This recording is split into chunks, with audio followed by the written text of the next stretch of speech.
What's up, everyone? If this is your first time here to the channel, I'm Cody from Sellegs Pokemart. Today, I just want to kind of address some drama that's been going on in the hobby a little bit, and it's not really anything that's new at this point. The community is very divided right now, and this is no surprise. We've been dealing with this shit for a while now. You know, there's always those people that want everything to be worth. Like, they want everything to be a golden ticket, basically. They want to open a pack of Pokemon cards and pay off their student loans and buy a new house. And unless if you literally were collecting sealed product like 10-15 years ago, you're not going to be getting the same returns that some of these people got throughout the pandemic. Those returns that we started seeing throughout the pandemic were because those people were investing in the shit before nobody else was investing into this shit. And I don't think a lot of people actually are letting, that's not clicking in their head. It really isn't. I'm not saying Pokemon's not investable at all, but the returns are not going to be what a lot of people see. And speaking of money, I wanted to talk about Scarlet and Violet. I've been hearing a lot of bullshit and drama with Scarlet and Violet. There are a lot of people that actually don't like it. I think Scarlet and Violet's great. It's amazing. It's perfect for the players and collectors. And guess what? Pokemon doesn't give a shit about the investors, guys. They don't. And quite frankly, can you blame them? They're here to cater to those players. And then, obviously, yes, I know Pokemon is one of those TCGs where the collector base is bigger than the player base. I understand that. But the main focus is the TCG. And people want everything to be easy. Everyone wants everything handed out to them on silver platter. They want to open up a booster box, and they want to get an alternate art out of every single booster box, okay? They want to get a gold card out of every single booster box. They just want every booster box to double, triple their money. How's that realistic, okay? Pull rates have gotten so much better with Scarlet and Violet that now you can open booster boxes. You can pull an special illustration rare, which is just like an alternate art. You could pull a gold. I've seen 2 gold cards already pulled back to back, 2 booster boxes next to each other already. Like, the pull rates are so much better now. And what I'm getting at essentially is you can't have both ways. You can't have it both ways.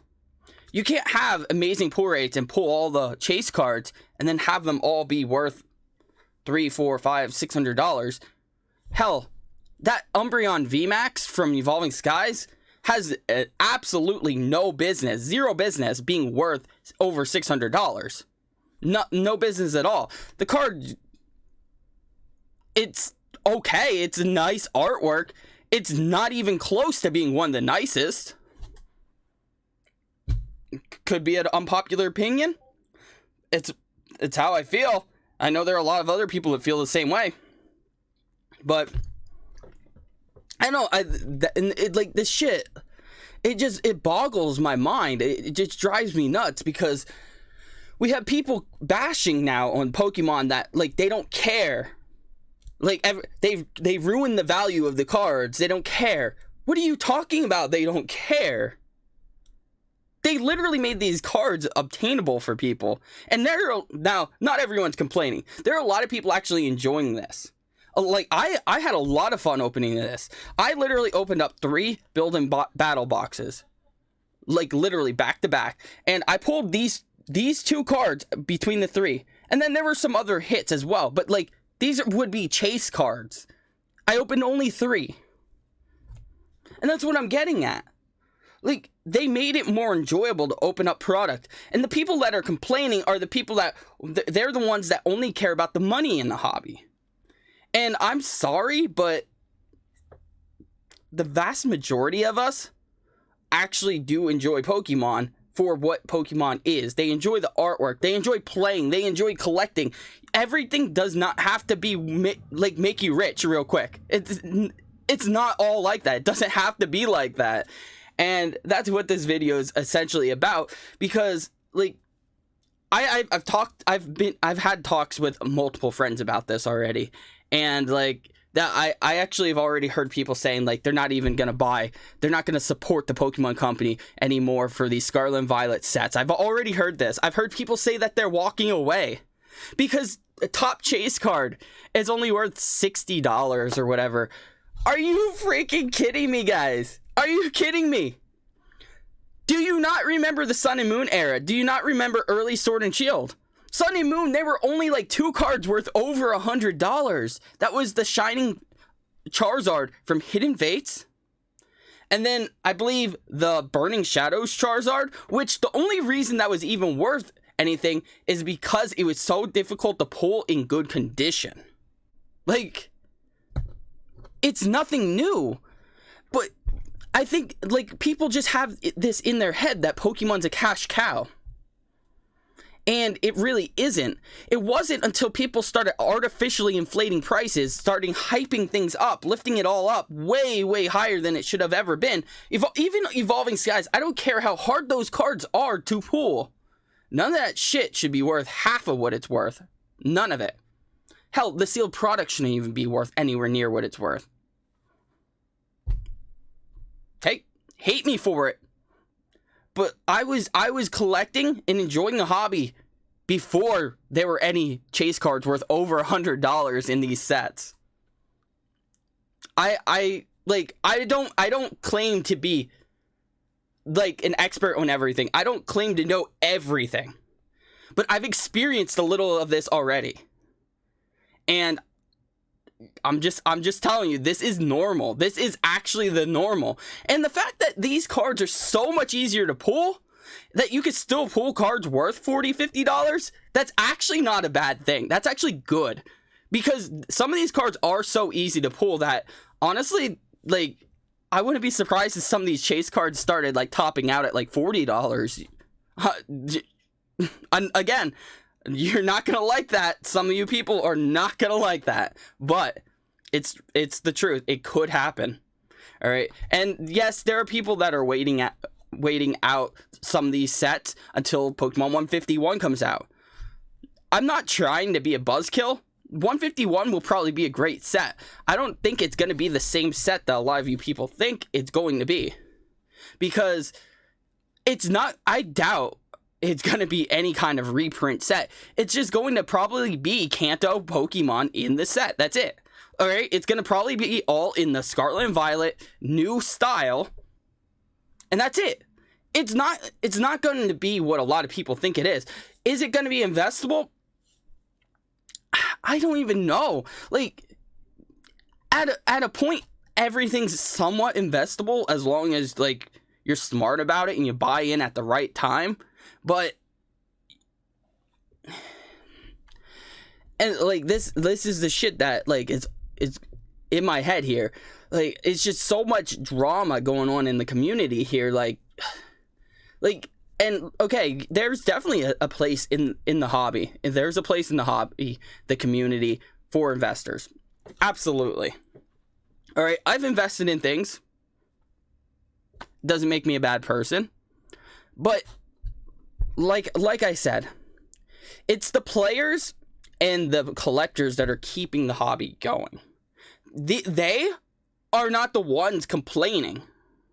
They're the ones that are still they're enjoying the fact that they could actually pull these cards. They are. And that's good. This is good for Pokemon altogether. And I'm glad that Pokemon did things the way that they did for Scarlet and Violet. I'm not complaining at all. And guess what? I sold out of Paldea Evolved booster boxes within weeks of pre-ordering. If people hated it that bad, how come it's still selling?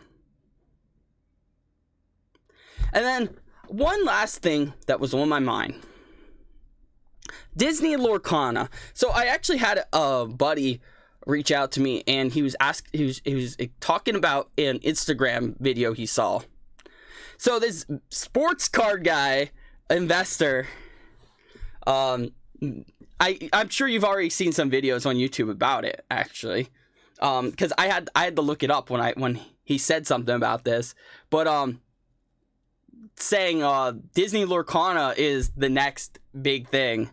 It's it's our MetaZoo, I guess. I don't know.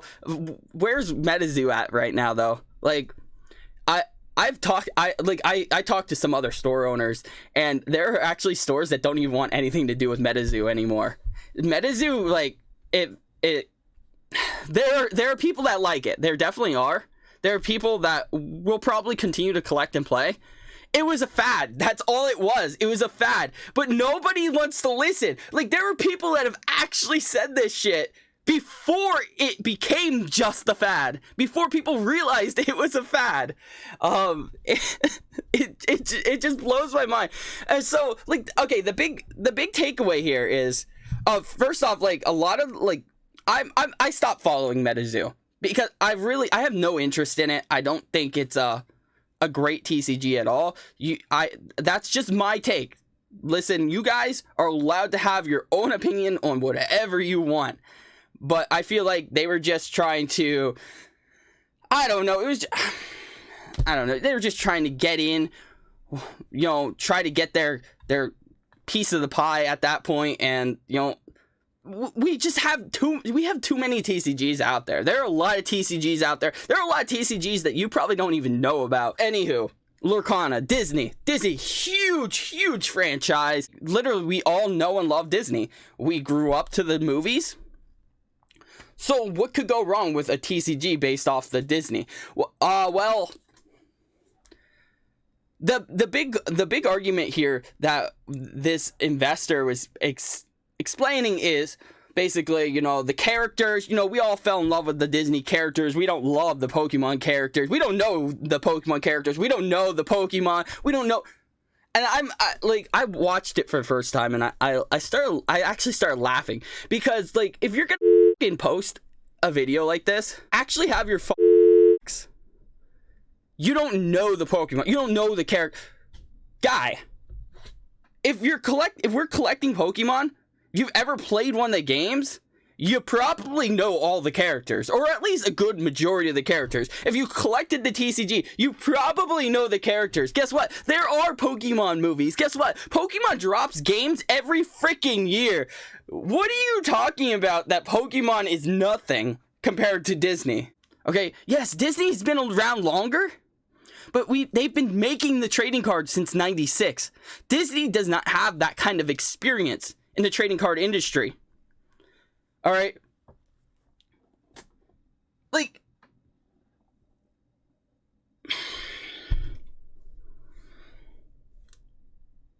it blows my mind. Disney Lorcana, I have nothing against it. I'm not saying it's a bad TCG. I'm not saying it's going to be a bad TCG. I'm not saying it's going to flop. I'm not saying any of that. What I'm saying is, it's its own thing, and guess what? I don't think it's going to really steal the light from Pokemon. Pokemon has nothing to worry about. Pokemon is huge. And Pokemon's only getting bigger. It's only growing. It's perfecting that formula that they have, okay? They are improving. They definitely are. They're the people the haters, the ones that are crying that their cards, their singles aren't worth $400 or $500, they don't see it. But the change that Pokemon has made over the years is to give a better experience, essentially, to the collector and to the player. That's all I got for you guys today. I know it was a bunch of ranting. Hopefully I edited out some of those F-bombs there, because I do try to give myself a little bit of a filter when I do record these videos. However, when I get heated, and sometimes it just comes out. So anyways, that's all I got for you guys. I hope you all have a wonderful day. And as always, everyone, let's make like Charizard and keep this passion burning.